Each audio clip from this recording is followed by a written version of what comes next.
Hello, you wonderful people, and welcome to episode Chelsea of the Blacktown Football Hour podcast. My name is Mark DePoli, your host who never seems to feel the cold. And if you're wondering where did I get this mighty fine attire from, Umbro. Can you buy it?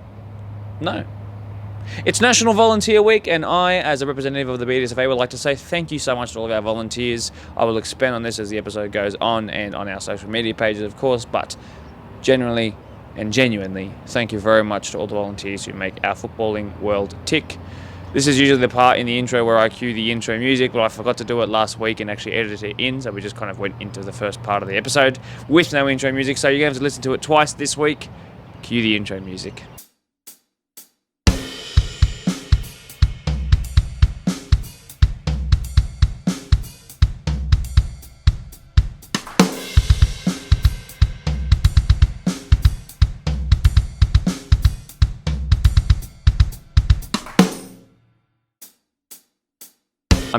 I'm just kidding. Just once is enough. Once is more than enough, actually.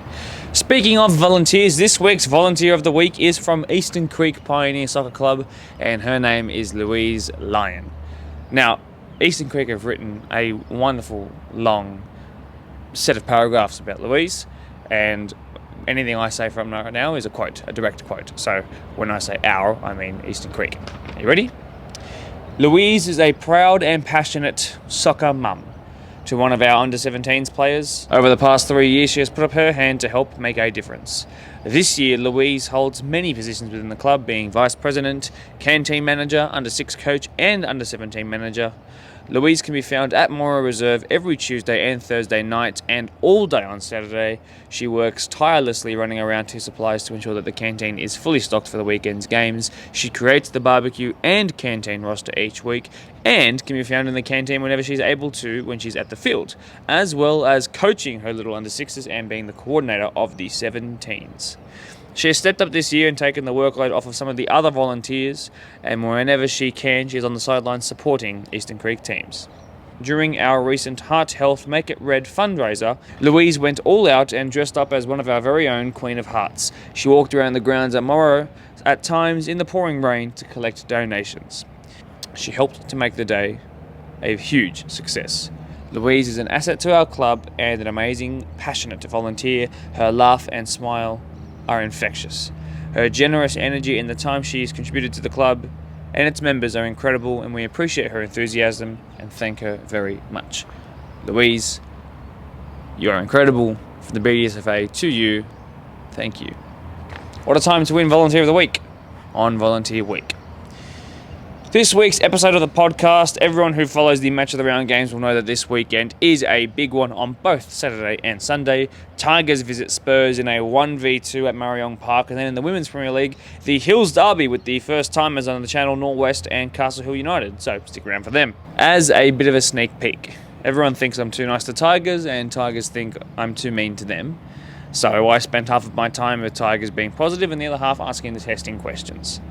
So to all of you who hang on every single word that I say, you'll be really impressed by the way the Tigers actually handled the difficult questions, and they certainly had spent time preparing for this week's episode. Spurs also came ready to chat. You'll hear from Errol and Zach. They are now very convinced that there is in fact a title race, and they basically go on to state that they have a very serious bone to pick with Tigers after their first game against them, which ended 2-1 in favour of Tigers. Hear from both sides' perspective on the 98-minute winner that Tigers scored to separate the two sides on the table currently. It's the first time we've had these two specific Women's Premier League Match of the Round teams on the podcast, and you'll have the pleasure of meeting some wonderful people from across the M7. The highlight from those was the fact that Castle Hill United basically promised that from this weekend onwards, they would turn their season around and be a completely different beast. You'll also meet a representative from the Tongan Women's Footballing National Team, which is fantastic and amazing in its own right. As well, the two coaches from Castle Hill and Norwest have a bit of friendly banter during their segments, and I think it was really enjoyable to listen to, so do stick around for that. Before we get into the interviews though, it's time for some results. The AYL lads hosted the Sutherland Shire Football Association. The 13s... Very loud plane. The 13s lost 5-2, the 14s lost 2-1, the 15s convincingly won 3-0 though, before the 16s lost the game of the day in a 4-3, but the 18s finished off on a real positive note, winning 1-0. We hosted Northern Tigers on Sunday with the Spartans girls tying 0-0 in reserve grade and then going down frustratingly 2-0 in firsts. However, maybe the greatest atmosphere I've seen in my time at Blacktown Football Park was created here on Tuesday night in the first ever Sapphire Cup match. Huge credit to all the fans that came out to watch. 2-0 we won over Institute. What a night. What a night. We visited Dunbar Rovers with the Spartans men's. The 20s tied 1-1 in the first grade, frustratingly went down 2-1. Unfortunately, last night against Apia in the Australia Cup, it wasn't the case of cup redemption as it was with the girls. Our time ends with a 5-0 loss to the table-topping NPL side of Apia Leichhardt. But the magic of the cup comes to an end, but we won't forget the 4-3 win over St George here. Right. Should we go chat to some Premier Spurs? For the first time in 2023, we are joined by Errol and Zach on the podcast. Now, Zach, you might have seen on an individual episode earlier on in the series, but we're now back in a fully focused Premier League capacity here ahead of their match of the round against Tigers at their home ground this Saturday. I'm very excited. Boys, thanks very much for joining us here. It's a very new look Spurs this year, and we're here to learn all about them out here in the cold on this lovely Wednesday night. But how are you going, Zach? You feeling good? Yeah, good. It's been hard watching from the sidelines, but it's been good. They're doing quite well, to my surprise. I shouldn't say that, but no, they're fighting for the top, so it's really good. It's really good to watch. And Errol, just generally, you must be happy with how the season's going so far? Look, the bottom line is I was crying for help for 2 seasons, and from 10th of May, this help started coming and things started improving. So I haven't done anything on my own. It's a teamwork. And I have 3 coaches, including myself, plus 1 goalkeeper coach, which helps a lot on the training nights to sort out things and during the games as well. So it's a less pressure. So, yeah, we're happy. Very good, very good. Good to see some smiles from Spurs on the podcast. Now, it's been a really good start to the season on the league table as well. So it's not just been a change in performances, but you're actually getting the results as well. So you're sitting up in second place in your first grade. 21s are actually doing pretty well. They're in third as well. The reserve grade not so much, but first grade's the match of the round here, so we'll focus on there. So Errol, in your opinion, I want to hear this one from you specifically. What did you change in the off-season that has got Spurs ticking over so productively this year? It's the way I've started 2 seasons ago to build under 21s first, right? Mm-hmm. Because I felt, when you coach a team that there's no gelling going to happen, like chemistry, then you will start thinking. So I started planning the season, not this season, but last season actually. And surprisingly, they came back. So we knew it's going to end somehow. So we started talking to people, some all-age teams we had, surprisingly, because I helped Terry on Sundays. And I've spoken to those people, then they bring some people. Then the young fella that I can't name, he also helped a lot. Then mainly most of the under 16 ones and 17 ones actually came to the trials. And we thought we had the squad, young squad, but this is off season. As soon as 21s are picked with 2 extra players, they all started sort of going to different clubs. Then we were back down to how we started 3 seasons ago. But luckily, the group that we have actually bring players in. And I'll tell you this funny thing. There was 2 guys kicking around on the park while we're trialing. And my assistant said, I'm going to go and ask them. I said, they look like reps. They wouldn't play for us. He went and asked them. He said, you can only get answer no. He went and asked them. Those 2 bring 3 other players and they're all quality. You just got to be lucky sometimes. But see the help. If I was on my own, I would just miss seeing that one. Because you only concentrate on your team. You know how it is. Oh, very good. There's a nice little niche story for you on the podcast. I'm very happy to hear that. Very, very happy indeed. You guys have 11 points so far this year, and it's 2 more than the entire tally that you amassed last year. So the turnaround difference has been amazing. You've now got 2 wins over Blacktown St Pat's, but the first one is the one that I want to talk about, the first game of the season. An impressive 3-2 win for you guys. If you can cast your mind back, talk to me about that game.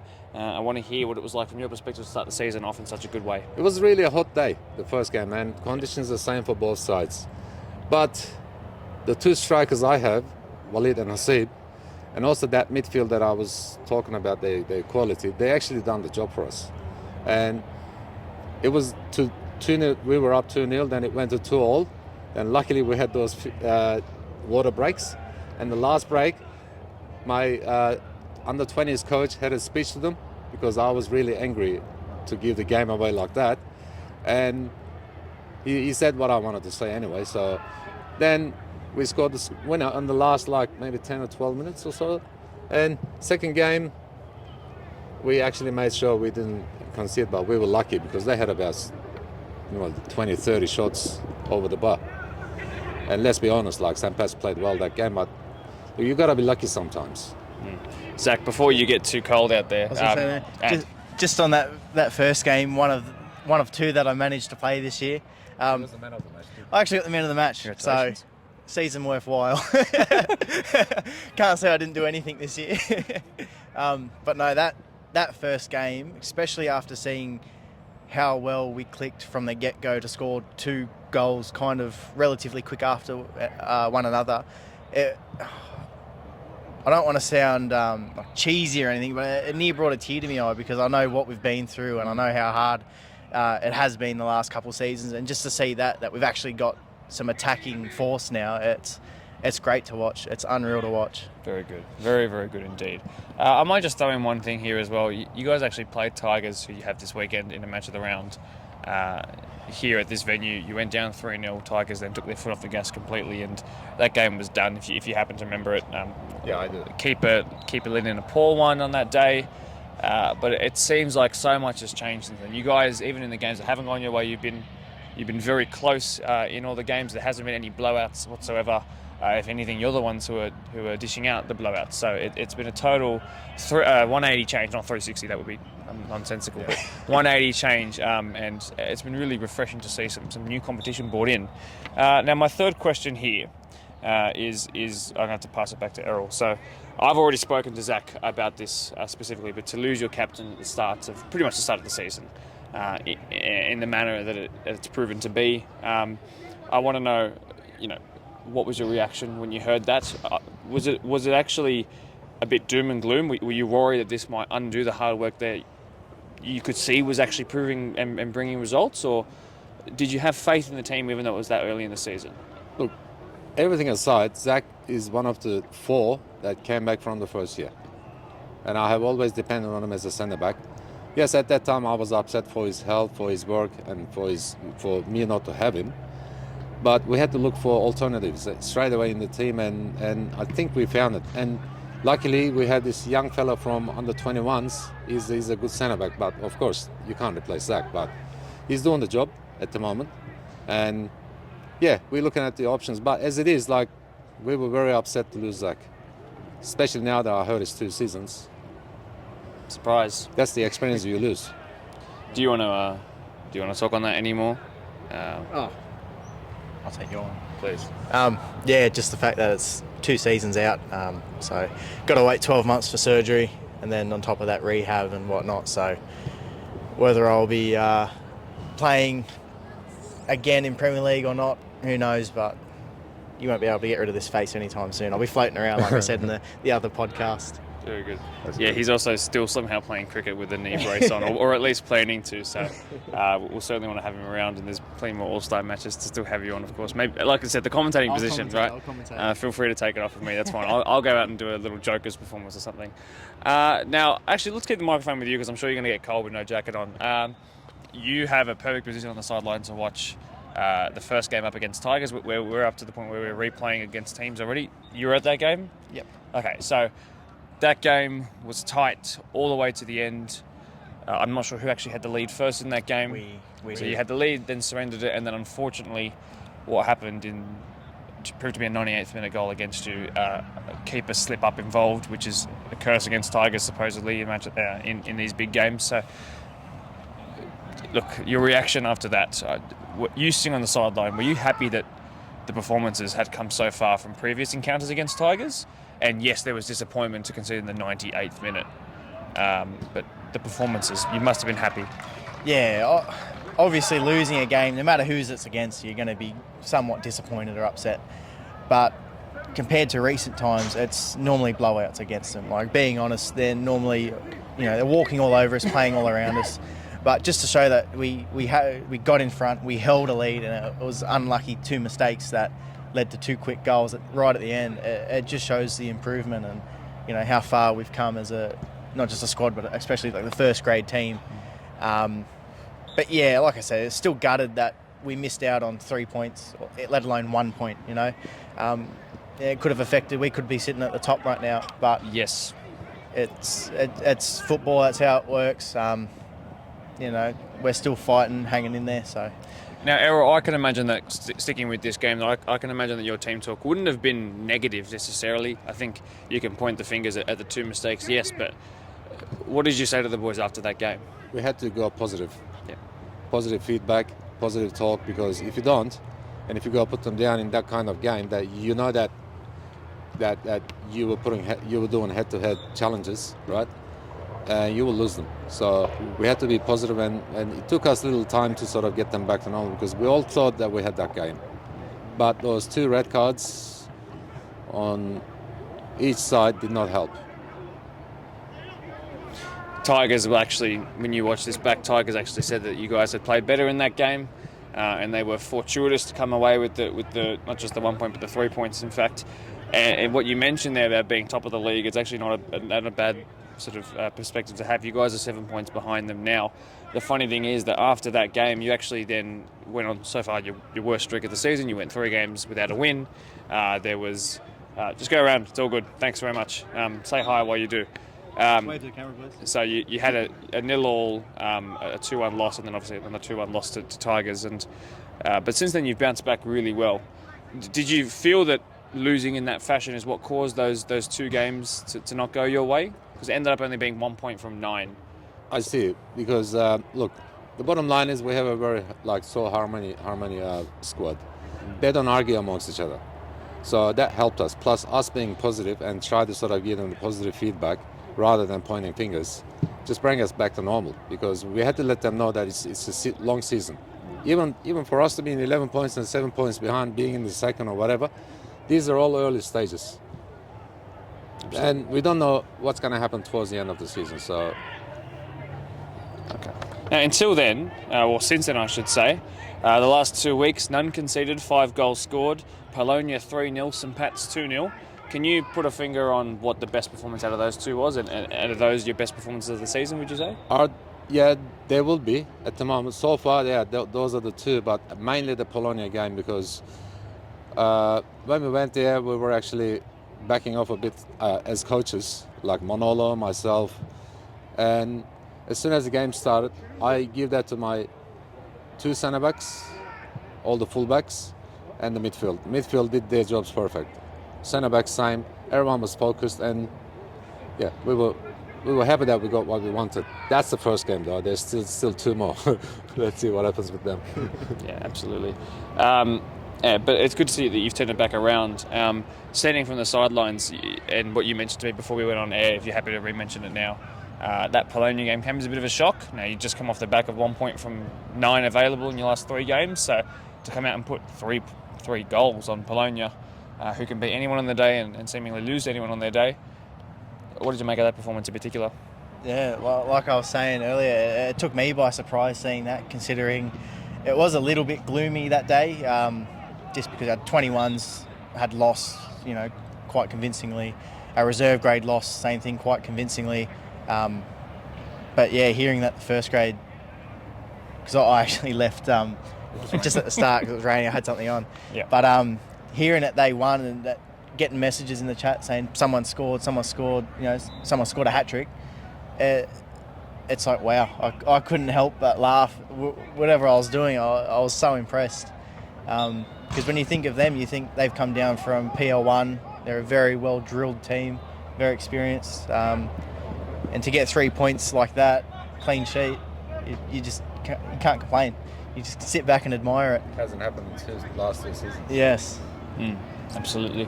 I can't imagine that you'd have two clean sheets in a row as well. So a lot of first times are happening in this season for you guys. I found a common denominator, but myself. There's no way. I refuse to believe. We play well without me. They're embodying your mind and spirit every time they step onto the pitch. But it's good to know because the sort of angle that I get from you and the impression that I get is that the squad's still really supportive of you. And for most of the guys to be new to the squad and for you to have already garnered that respect from people you didn't know 6 months ago is really good. So what's happening at Spurs, there's almost a tangible feeling of good vibes, which I think is really good. And it's certainly got to help you to be doing what you're doing right now. Now, tactically, mentally, you're going into a big match of the round. It could prove to be the most important match of the season, except for when you play them one more time, obviously. But for the match of the round, this could be, this could be the match of the season. This could be the Prospect versus Tigers that we had on that Wednesday night of this year. So, are you capable of beating them? It's very hard to say because it's Tigers that you're talking about. Every year they're on top of things, and I have 2 strikers injured. So it's hard to say it, but look, we are looking for the alternative still, and we have a couple. But of course, like Zach, you replace him, but you can't replace his experience. You know what I'm saying? So we're looking at that experience up front. If we have that, we have a little bit of a chance to go head to head. If not, who knows? It's in the day. Ball is round. I'll just say one thing. The ball is round. Just, with this game, there's a reason that they are on top by 7 points. Yes. And like I said, it doesn't help having players out and whatnot, but the team we put on the field for that night, they're the team that are going to get the job done for us, if they're all give their 100%. We can't say we're going to win. We can't say they're going to win. Whoever is the best in the day. Yeah. Well, the reality is that if that game had have gone even a 1 point for you in that first tie against them, that gap would be very small. Yeah. It would be 5 points if my brain is working correctly right now. Which is very achievable to catch up with, as Premier Spurs have just hit the post in the all-age match next to us. Sorry, I had to turn my head. I keep looking away. Second time they hit the crossbar. Yeah. I think I think it's 1-1 here, so it's an enthralling game as this one comes in as well and hits the post. Mark missed the match of the round because he was stuffing around. Yeah, exactly. Not right. match of the round. Goal of the week. Sorry. Goal of the week. Yeah, the camera was turned the wrong way. Lovely free kick under the wall. Really? Good. Yeah, no, it was good. I don't know. Good to have so many games here at Blacktown Football Park on midweek nights and have some mid-podcast entertainment, isn't it? But back to the show, and just realistically, for you guys, this is a really important 6-pointer. If you guys both have perfect seasons until the next time you face, that game will be even more important. But if you guys can really reel them in, make that 7-point gap a 4-point gap, we've got a really close rest of the season. They've got to play Polonia again as well, for example. So how important, Zach, is, I know we've just spoken about it and waxed lyrical, but how important is this match this weekend, and what are the vibe like with the boys? Oh, I think it'll set the tone for the rest of the season. If we can pull a win off and close that gap, I think the determination from our boys will just shoot through the roof. Just knowing that they're only 4 points, 4 points behind the leaders. I think this game, I don't want to say it's a make or break, because we're still sitting quite comfortable, but it'll definitely change the mindset, knowing that we can do this, we can beat anyone in that fashion. Well, it's either close the gap to 4 or let them go ahead by 10, and that's huge when you think about it like that. When you think about it like that, I think we want the win. Yeah, absolutely.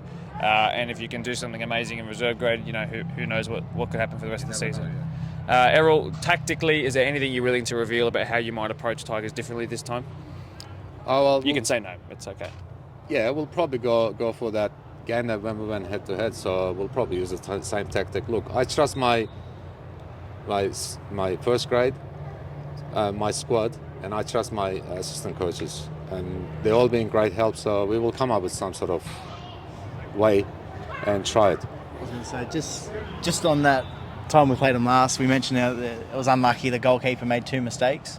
From what I've seen, they're the only 2 mistakes he's made all year. Yeah. So you got a clean sheet as well. If that puts it into perspective, he should be on. And what's his name? James. I forget. I'm not good with names. Everyone's new still. We had so many James in the squad in the trials, and we still forget. Yeah. Well, James, you've clearly got the backing of your captain and your coach, as does the rest of this team. It's going to be an enthralling match. I can't wait to learn about the players individually and meet them and just see how they play. I'm so excited to watch how you guys play. I think this could be geared up to be one of the best matches of the season. And I think I'm I'm chomping at the bit to see how this one goes. Boys, thanks very much as per usual. Thank you. As we have some more extras appear in the background, but good luck come this Saturday. I'll see you in the commentary box. I'm sure you will. How you going, man? Better than good. Maybe it won't be big enough for all of us. Special guest. Welcome back. Before we chat to Tigers, some more results for you.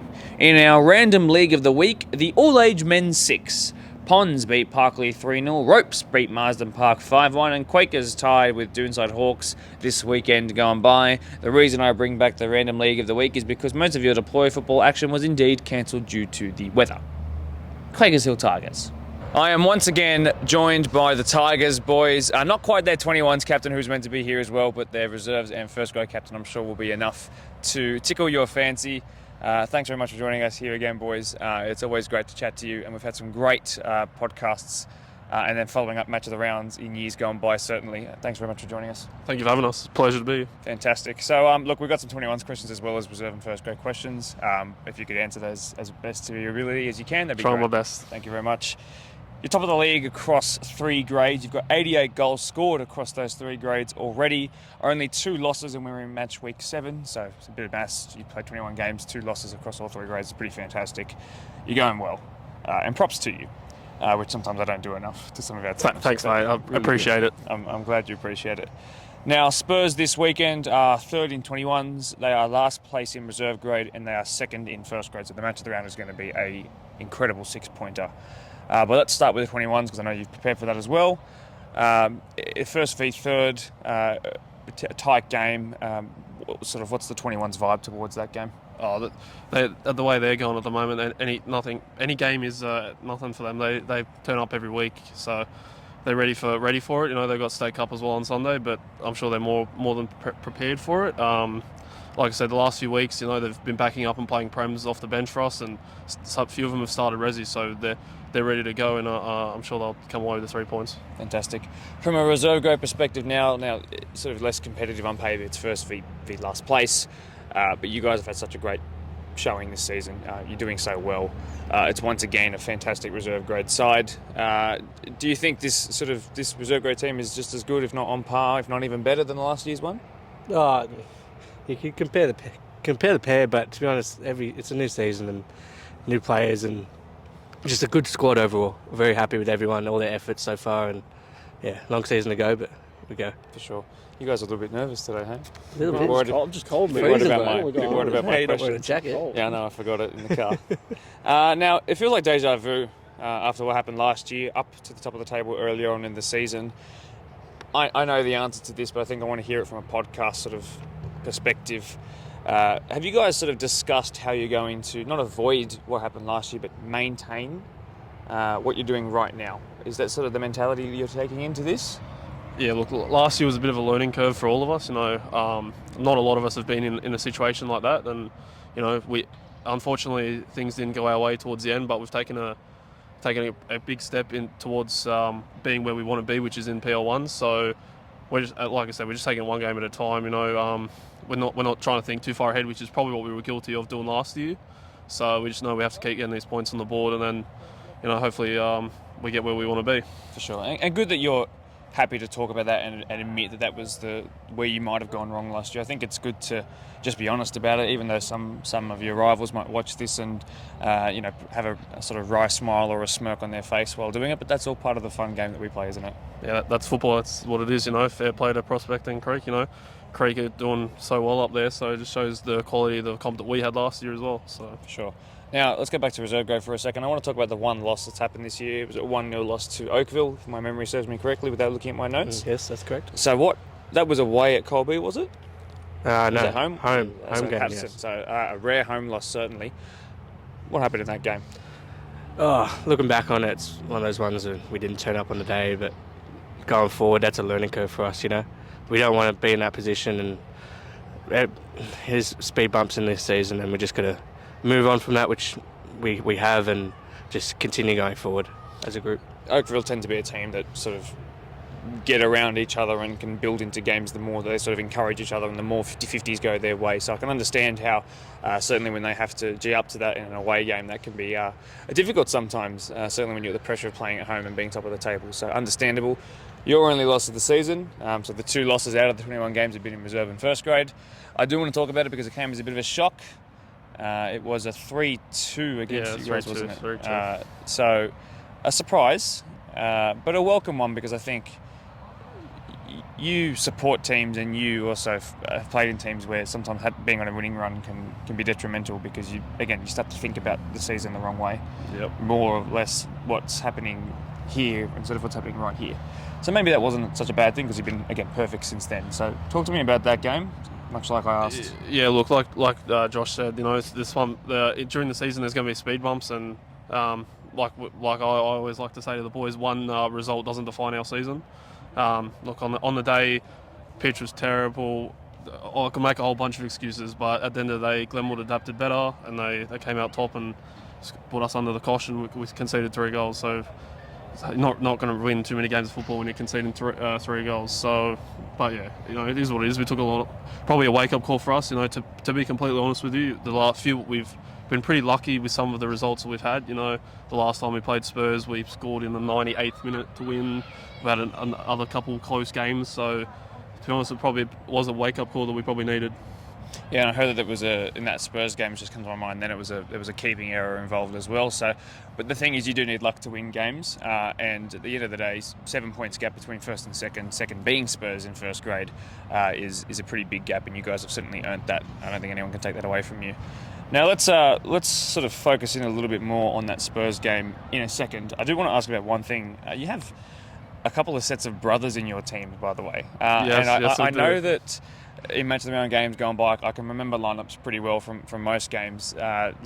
Sometimes you have 1 Deeth, sometimes you have 2, for example.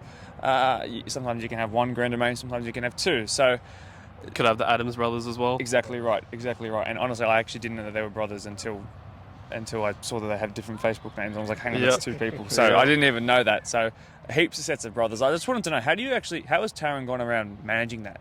It's not an uncommon thing in our league. There are plenty of sets of brothers throughout all of our teams, but you guys have particularly quite a lot. So how does she go about managing that? Because I'm sure that can be a little bit sort of...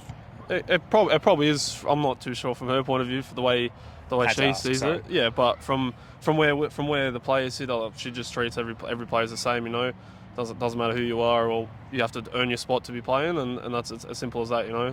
But it's pretty enjoyable having so many brothers in teams. A lot of banter going around during training at the moment. Yeah, I can imagine it can be either a blessing in disguise or honestly completely the opposite. It depends which one you happen to... Jacko and Steve Deeth going at it at training is probably my highlights this year. Good. So you get some good entertainment and some good football out of it. Now let's talk specifically about the game this weekend. So you're coming up against second place Spurs in first grade, and obviously last place in reserve grade. So I will focus more on the match of the round here. But I might ask you from a perspective of, I know you watch the games and stick behind. So you would have watched that game against Spurs when they had that very late win. Yeah. Tell me about the reaction to that win, by the way. Was it pandemonium? Was it crazy? Was it amazing celebrations? To be honest, it was a bit of a relief. Like we knew we didn't play well that game, and to scrape 3 points from that game, we're going to be honest, we were lucky. And luck wins you football games sometimes. So you take that on the chin and move forward with that. Sorry for that last word interruption. In terms of the sort of Spurs first grade style of play, that surprised a lot of people. And they've had a couple of personnel injuries as well, which I won't reveal. I'm sure they'll reveal it when they get here at 6:30 p.m. tonight. But what did you sort of pick up from their style of play? If you can cast your mind back that far, Brandon, I'll ask you as well. Yeah. I don't remember too much, to be honest. It was a pretty bleak day. Well, I just remember they made it really tough for us to play, and we couldn't really break them down. And like I said, that took us to the 98th minute to score a shot from 35 yards that shouldn't have probably gone in the first place. So we know what they'll be up for it, and surprisingly without to them, Zach went down with his unfortunate injury when couldn't. So before Brandon Kemp so rudely interrupted himself, he was just talking about Zach Turney, the captain of Spurs, who had gone down. So do you remember where you were up to? Yeah, unfortunately for Zach, went down with that injury. So my best wishes went to him. I've reached out to him, and we had a nice chat after. But it's all credit to their boys since he's come down.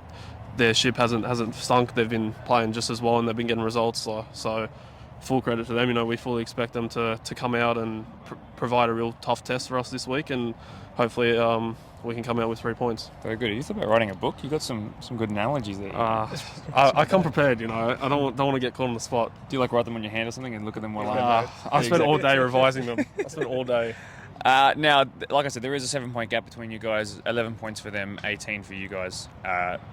Now, in the ultimate 6 pointer, this is painting out to be in maybe any PL2 fixture that we have this year, maybe until we get to maybe 4th v 5th on the last day of the season. I don't know.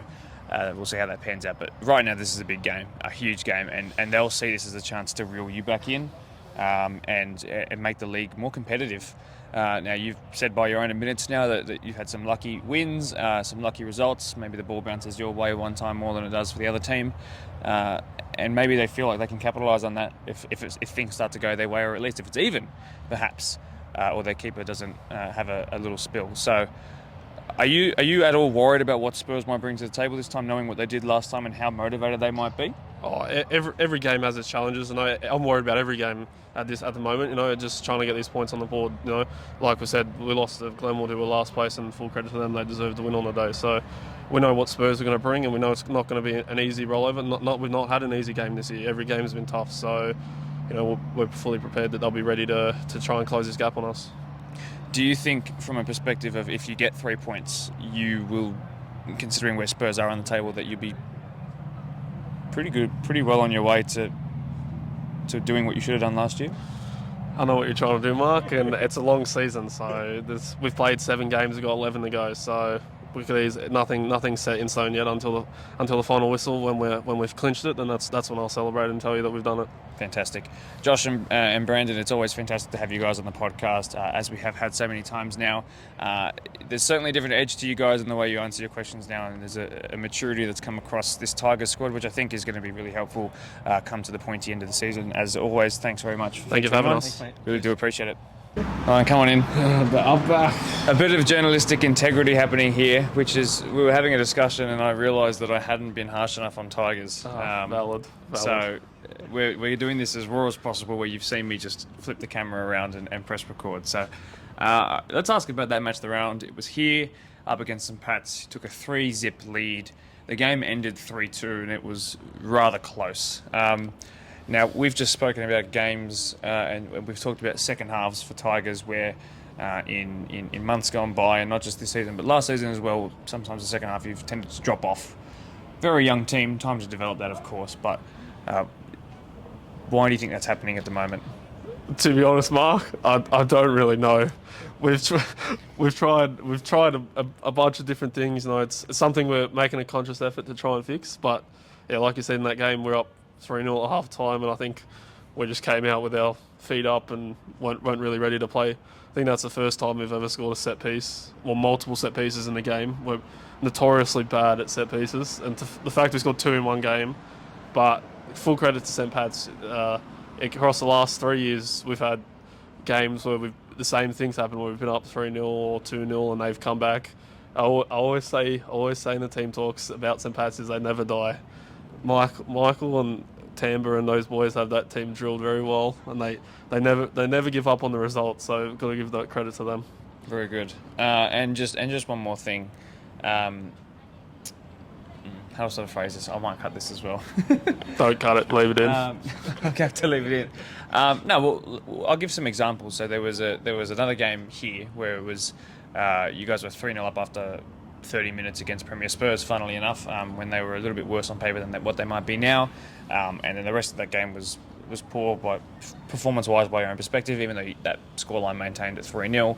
But to break your heart a little bit, there was a championship, a premiership lost on the final day due to a second half capitulation where they were down, they were up by 2 and they finished down 3-2. So it's actually not as jovial perhaps as we're putting it out, but it is a genuine problem. But it's actually gone some way towards fixing itself this year, because unlike against St Pat's maybe in years gone by, you actually did get the result. That was one. It is working, I would suggest, and that is a conscious thing that you guys are trying to fix. Yes. Yeah, definitely. That was one positive we took from that. You know, yeah, we've been notorious in the past to capitulate in the second half and cop a few goals, especially late on, which it's definitely not a fitness thing. We do a lot of fitness, so I'm not putting it down to that. But I think it's more of our mindset thing. I think sometimes we come into the games looking at previous results and tables and reading into it too much, and then once we get into the pattern of being asleep, it's too hard for us to get out of it, and we struggle sometimes. And that's why it's second half too, because we don't get the halftime pep talk to wake us up. It's already too late for that. So it's a mentality thing. So you said that you've been working on it. So how sort of have you gone about that? We've definitely addressed it and talked about the mentality has to be a lot better from everyone. It's not just a couple players; it's the whole team. If we want to be real contenders and for PL1 and eventually if we want to be in PL1, we have to be better than that. So it's just something that we're trying to work on at the moment, and hopefully we can get it right for the rest of the season. Maybe just one more question. When we saw some key names leave the squad at the start of the year, I'm thinking Matt Harrison, who was literally in the heart of the midfield, of course. Lots of NPL experience back into the NSL days as well. So that guy was really good on and off the pitch. Who are some of the names, besides yourself, of course, who have stepped up this year into these leadership roles on the pitch, off the pitch, who are helping this team mature? Yeah, definitely. Benny in goals has really stepped up, especially after last year.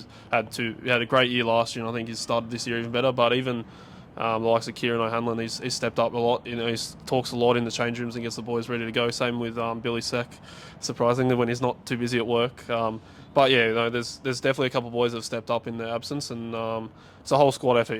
We don't want anyone to be seen as one leader. It's a team of leaders, and we need everyone to be talking to get somewhere. Fantastically well said once again, Brendan. Thank you very much. Again, the second time.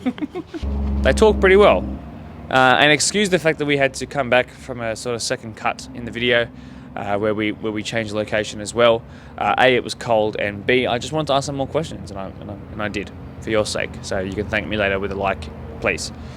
Deploy Premier League 1, Ropes Crossing beat Ponds 4-0.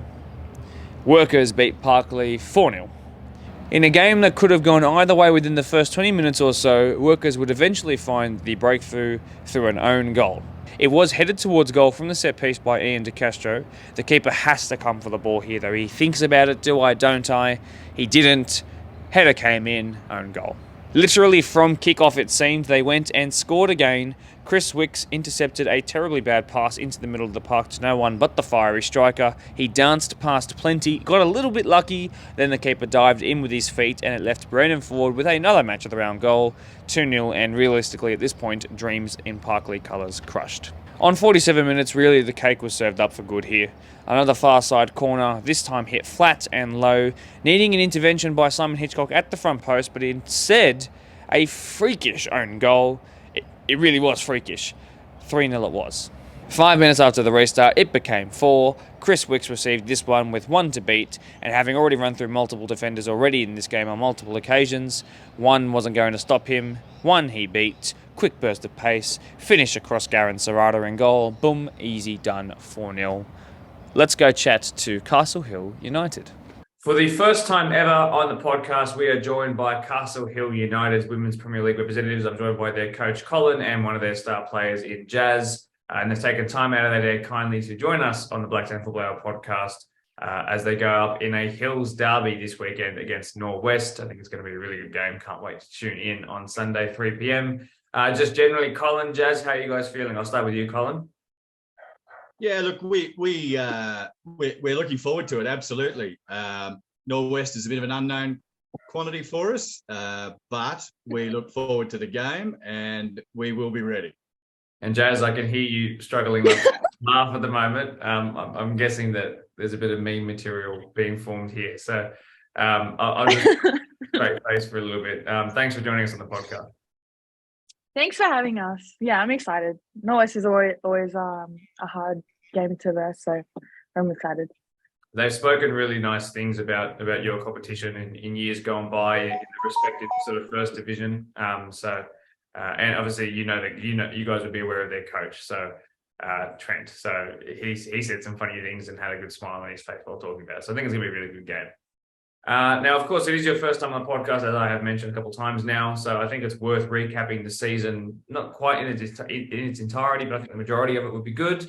You started the season with 3 consecutive draws, Colin, which has given you 3 points so far. Which game would you pick out of those as being the one where you got closest to turning 1 point into 3 points? We actually have only had 2. Our season has been quite difficult in the fact that we couldn't train for the month before the competition because the fields were closed. Then we had some rain, and we played round 1, then went into Easter, so we had a break then. Then we had the bye. Then we played another game. Then we had a washout. So we've had a really difficult start to the season to get continuity. But the game that we could have done and moved better on was probably in the second game that we played where we had a draw. I think the stats, it was recorded, the stats, we had 15 shots on goal. They had 3 and we had a draw. So we came up against a red hot keeper that game, but we were confident when we came out of it that we'd played pretty well. And Jazz, from your perspective, does that game sort of ring a bell as being one where it was definitely winnable, maybe on another day? Yeah, for sure. Marion their keeper was insane. Our whole team was obsessed with how good she was. She was insane. We have really great shots in our team, like our forwards and our mids have really good shots on them. And she was just cleaning up. She definitely won the game for them. We watched back, and it was like 35 shots on target. And she just carried the entire team. Our whole team was losing it. Wow. She was really, really impressive. She got man of the match as well. But definitely the Marion game, she saved him. So the Marion game is the one where it maybe could have and should have, and certainly on another day, it definitely might have been a different sort of scoreline.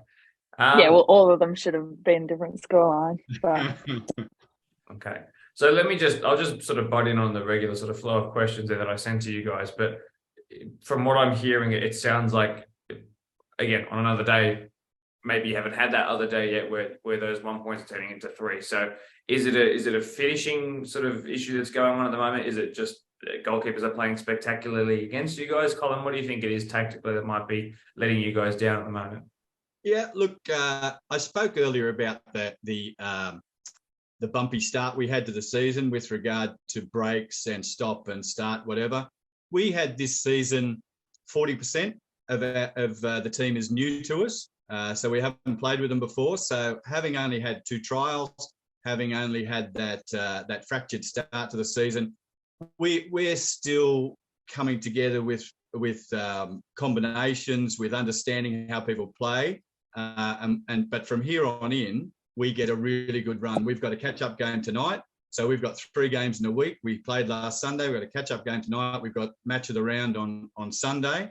And from here on, I see a huge difference in the fact that our combinations are starting to come together.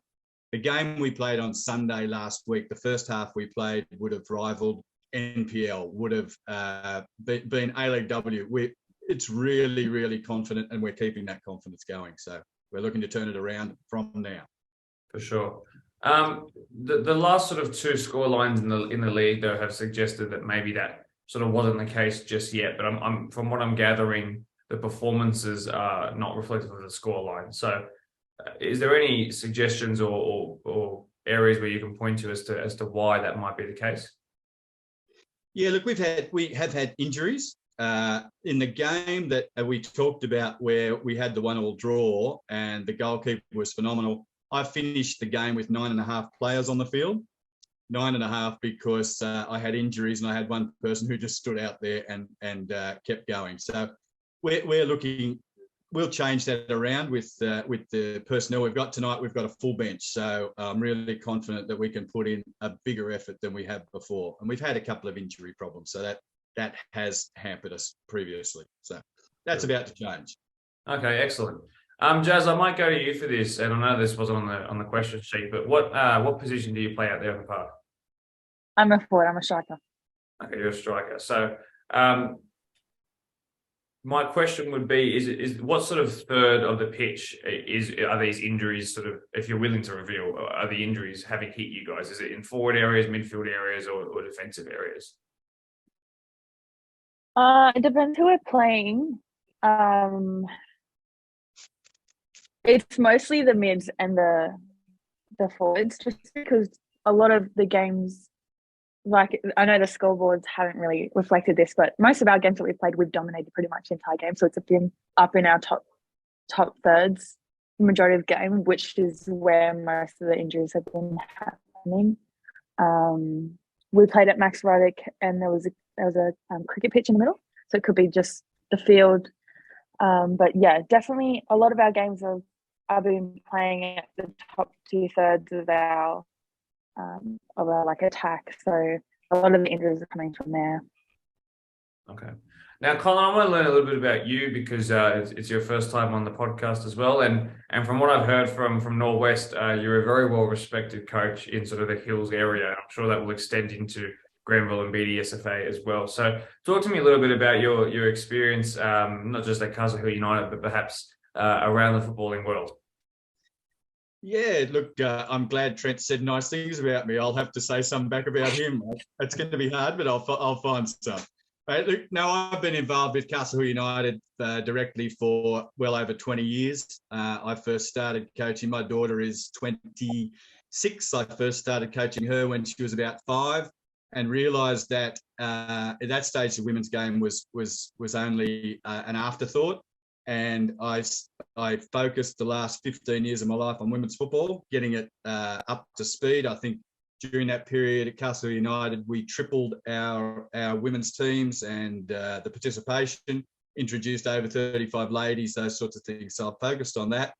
I've done previous coaching qualifications, although they're not there now, but after the 20 years or whatever, I've had quite some qualifications. I've been involved with the PNFC, we're out there with their MPL, Mariners with their MPLW. So, yeah, quite a well-rounded experience at that top level, at that elite level. My daughter doesn't play anymore. She coaches herself. But I still love it. And, mate, I'm still involved. And I will be as long as they still want me.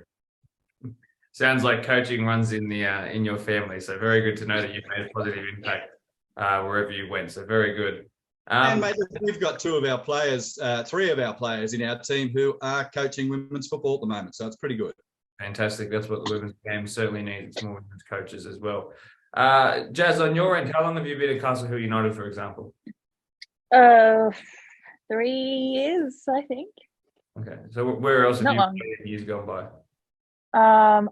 I played at Rockets, Castle Hill Rockets. Before that, I played half a season at Mount Druitt.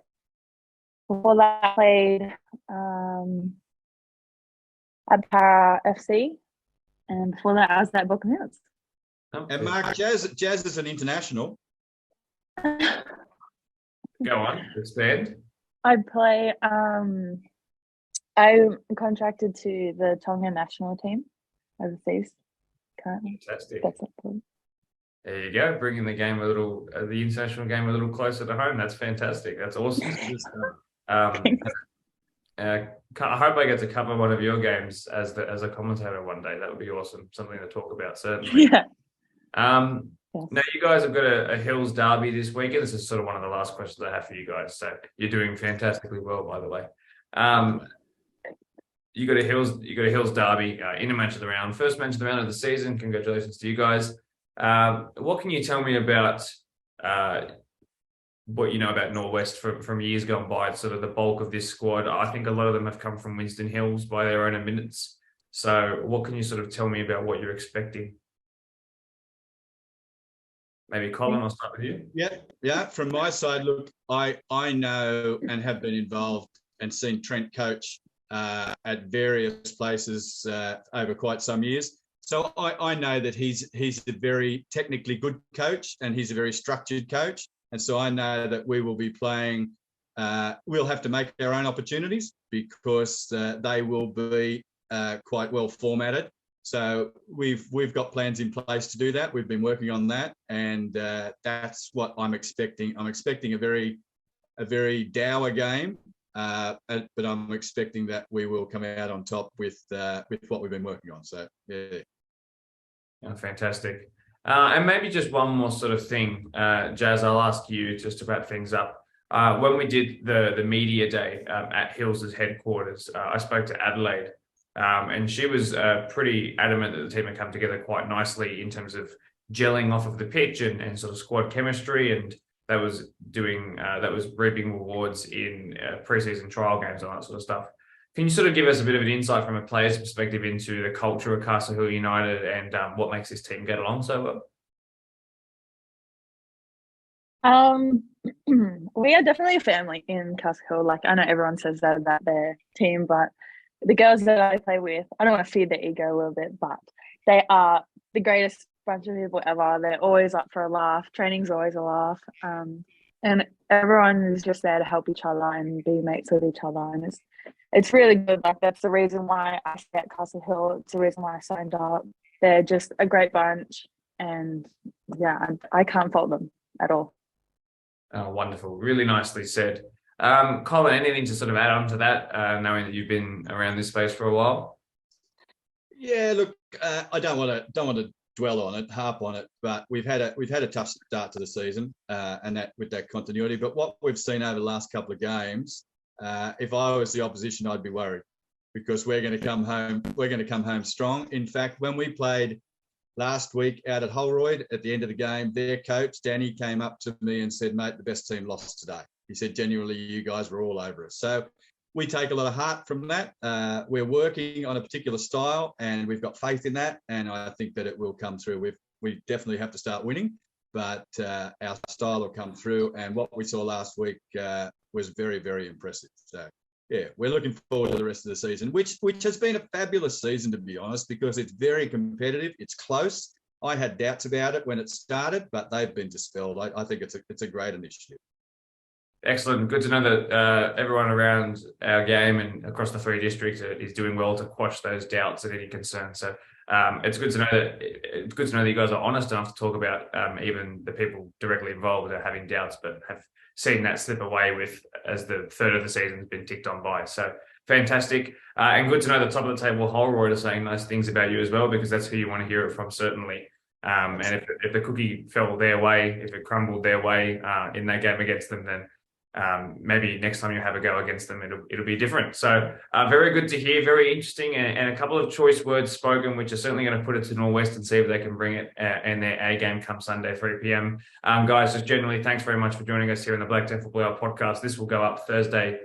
This is Thursday, obviously, so 7 p.m. tonight. So do stay tuned. I'll send you a link when it does come through. But thanks very much for some wonderful words and answers to the questions.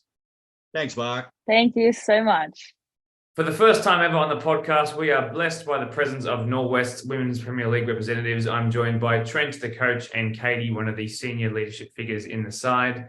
They're a really interesting team to look at. On paper, they've had a couple of wins, a couple of losses. They've already been in the match of the round game before, and it was a really tightly contested one. Certainly, that was my opinion on the game, having watched it on Sunday. Guys, just generally, welcome to the Black Devil Blue Hour podcast. Great to have you guys on the streams. How are you guys feeling? Yeah, great, Mark. Thanks for having us today, and we're feeling really good about the season and really good in general. Yeah, I agree. I'm excited. Let's just jump straight into the questions. We'll be covering a lot about sort of your entire season, because it's your first time on the podcast, of course, the first time meeting you guys, and we'll also talk about the most recent match of the round game that you guys were in on Sunday. So it was admittedly a poor start to the season for Norwest. You guys went through then this amazing turnaround. You scored 10 goals across 180 minutes in the sort of fortnight ago, and then 3 weeks before that as well. You just this amazing spell of form, but it did start quite poorly. So because this is your first time on the podcast, I would like to know, can you put your finger on what was going wrong in those first 3 games? Do you have an observation tactically, or sort of maybe the mentality of a Trent? Yeah, absolutely, Mark. It's very clear we had a number of our key players missing from the first couple of games. We had girls in sort of parts of Asia. We had girls travelling interstate. We were borrowing players from our over 30s competition to fill in the numbers, and whilst they did a fantastic job and really supported the team really well, having not trained with us, and that certainly put a fair bit of pressure on the girls to perform, and certainly the first couple of rounds, we didn't show, I think, the team that we are and the team that we certainly can be this year. And Katie, on your end, does that sound about correct? Are you just lacking a little bit of quality and just reliance on players who weren't familiar? Yeah, I think that definitely played a part. But I think, because of that, we didn't have time to train and gel as a squad. So missing those players really stopped us from kind of doing what we could on the field. So I think now that we've kind of got everyone back in, training's a lot better, and we're all kind of starting to get together as a team. For sure. Now, considering the badge that I wear, what I'm about to say is a little bit controversial, but Quakers actually came on here in the podcast and said that when you beat them 4-0, they were missing their goalkeeper on the day. But the reality is they have to get in positions to have 4 goals scored before it comes to the goalkeeper. So you guys obviously played fantastic. That was your first win of the season. That was round 4. Obviously, you followed up with an even bigger win the following week. But particularly with that very first one, that first set of 3 points, that 4-0 win over Quakers, was that the return of all your players, some of your players? Was it just, did you give a really good team talk, Trent? What was it? Yeah, look, it was certainly the return of some of our key players, and the bulk of them were back. I think we were still missing 1 or 2 in that game. But it was actually really nice to see the girls perform to the sort of standard that we know they can when they're all there. And as Katie said, having everybody back and that little bit of momentum now with training and games and stuff.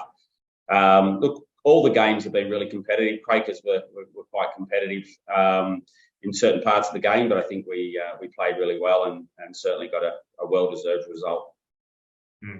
And Katie, I'll ask you specifically. You then followed it up with that even bigger win over another Blacktown team in Marion. Being out there on the park for a 6-1 must be pretty exciting. So tell me more about that game. Yeah, it was. They were pretty competitive. They definitely wanted the ball. Majority of the game, I think we really worked well together as a team. And I think when we did get all our players back, everything that we were putting together at training really showed on the field. So, and obviously being a home game, it was really good to win at home as well. Oh, fantastic. Really good to hear. Now, come last week in the match of the round, which is, of course, a live stream game, which means everyone gets to see the goals you score and the goals you concede, how you play and who you like to hit, how you like to hit as well.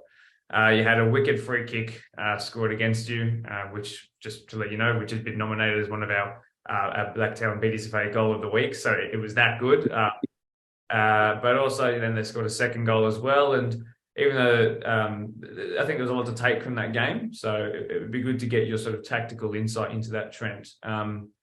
Before I actually do that, what I might do is actually just ask you a little bit about your coaching background, just because you are brand new, and I know we're a little bit into the season now, but it's always good to learn where we can. So just quickly rattle off a little bit about what you do, Trent, and then we'll talk about the match of the round game.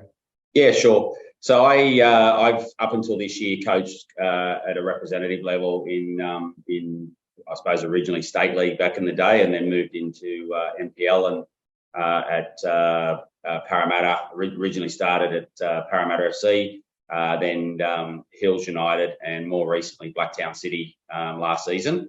And this year, just because of work commitments and a number of other things, I sort of decided to step back. And I've always also coached this the bulk of the girls that are in this team, and they've played in sort of various forms in different teams that I've coached over the years. So probably half of the girls that are in the Northwest side, I've certainly coached before and at local and representative levels. Sure. Yeah. Now with that game, did you think that the scoreline sort of reflected that they were 2 goals better than you guys, or do you think, in your opinion, you were very much in that game? Look, I think they were 2 goals better than us on the day. I think there was certainly a couple of defensive errors. We were actually missing our goalkeeper on the day and a couple of players. But look, we're not going to make excuses. That happens to all sides. Week in, week out. Certainly the goalkeeper picking the ball up outside the box was something she probably won't ever do again. But yeah, look, it was a cracking goal, and I'm glad that it's going to go forward to potentially be goal of the week. It makes it the pain a little less, I suppose. But look, I think we were very competitive in the game. I think if a couple of defensive errors, certainly the first goal, they've got their number 7. Is a very, very strong player. I don't think we adapted quickly enough to counteract that. She scored a fantastic goal from out on the right-hand side there into the top corner. Now, again, without sort of making excuses, I think if we had our regular keeper, I think probably more able to take care of that. But it is what it is. It was a fantastic goal, and then the keeper mistake, early in the match to put us 2 down. And but really proud of the girls, and I think they did a fantastic job in staying competitive during that match. I think when you're 2 goals down, sometimes it's easy to sort of concede further goals and not stay in the game. But I think from the sort of 75 minutes after that second goal, we were very competitive and very much in the game. So yeah, really happy. Sorry. No, you're right. I think it's really happy with their performance. Yeah, good to hear. And good that you can be open and honest about them being 2 goals better than you on the day, which your girls listening to that I think would take a lot of heart from that, knowing that you mentioned on the day. On another day it's different, but you're also humble enough to admit that you were beat on the day. I think that's fantastic, really good stuff. And obviously the sayings of someone with some sort of media training somewhere along the line, certainly. Now as well, I do want to talk about Castle Hill, and I'll ask Katie about the relationship that is there, and any games in years gone by that you might have played up against some of their players that you might know, for example. So why don't we talk about that? Have you, Katie, come up against some of the players that are in this Castle Hill squad? Are you aware of them, any of their ability, for example? Yeah, we've played them in previous years, so I think we're aware of how they work together as a team and how they are on the park. But again, not being able to see how they play this season, like they may have some new players, different type of squad. Yeah, I'm not 100% on what they're going to bring on Sunday, but I think that we've definitely learned a lot from last week. And training this week was really good. We really worked together as a team, worked structurally. So I think Sunday's going to be really good for us. Fantastic. And is that something you echo, that Sunday's going to be a good day out for you guys, Trent? Yeah, look, absolutely. As Katie said, we've learned a lot. We've adapted some of our structure for Sunday's game based on not so much what I suppose we expect to see from Castle Hill, but more so from suiting sort of structures that are going to really represent and support some of the way our players play, and the structure I think will really help us. So we've certainly played Castle Hill plenty of times before. We know them as a team and a club, and they're a great bunch of girls. Some of them which I've coached before, and so we do know them quite well. And Colin's a good coach, pretty committed. So we expect it to be a pretty good game on Sunday. To be very competitive. Absolutely, yes. I'm yet to speak to him, but I've corresponded digitally with him, so I should be speaking to him hopefully in the next 24 hours or so. It's really good to know that while this also, of course, is a grassroots league, I can hear that there was a bit of burn when you did lose that match of the round game. We were talking about it just then. I can tell that that second goal that went in, maybe if you had some other personnel or you didn't have any absentees, I can feel that it's you guys have got a lot of passion. I think that's very good. And that's exactly what this league needs. More people who are who take it seriously, which is fantastic. Guys, really well spoken. Lovely to meet you, by the way. And I wish you all the best of luck at Valentine Sports Park come Sunday. Thanks very much, Mark. Really appreciate your time. Speaking of the Women's Premier League, the Bears tie 1-1 with Marion. Colts sent Greystanes packing with a 5-0 win. Hull Road Rangers beat Castle Hill United 4-2. And as you know, in the match of the round, Parkley put 2 on Norwest. Let's talk about that game. As you would already know from the interview that we just did, unfortunately you can point the finger at the goalkeeper in both goal-scoring scenarios. Cassidy Williams did a classic Cassidy Williams, beat one defender for pace, but then found the lob over the keeper far too easy. 1-0 it was. For the second goal here, a sea of bodies came absolutely to the aid of Parkley as Alexandra Reeves struck this beautifully hit free kick to her left, and Parkley were 2 to the good now, and that would be how it finished. So, like I said, 2 massive game weeks in the match of the round. I can't wait to tune into both of them. Of course, I'll be covering one of them, so of course I'll be tuning in. But tuning into the Sunday one nonetheless. And as we wrap up the episode, I'd like to just give one more big shout out to all of our volunteers, which is essentially all of you watching along. Even if you're a player, I know that you've been doing some volunteer serving. Every time you put out the cones instead of the coach, or every time the coach sets out some lines on the pitch or does a canteen shift, you're helpful and beyond what you might even realise. So thank you on Volunteer Week so much for all the work you guys do. I hope you enjoy the content that we give you as a bit of a thank you for your efforts. And yeah, I guess that's what you guys deserve. Yeah, some good content on the podcast. So good luck to all the teams playing this weekend. I hope that this current weather behind me, which is about to pretty much pour on me, I hope it stays away. I really hope we get some football. I hope you're all enjoying yourselves. Again, happy Volunteer Week. Happy Mother's Day to the weekend just gone by. And once again, congrats to Louise Lyon from Eastern Creek for all the wonderful things that you do. Like if you enjoyed, subscribe if you haven't already. My name is Mark DePoli. Salute, ciao, cue the outro music.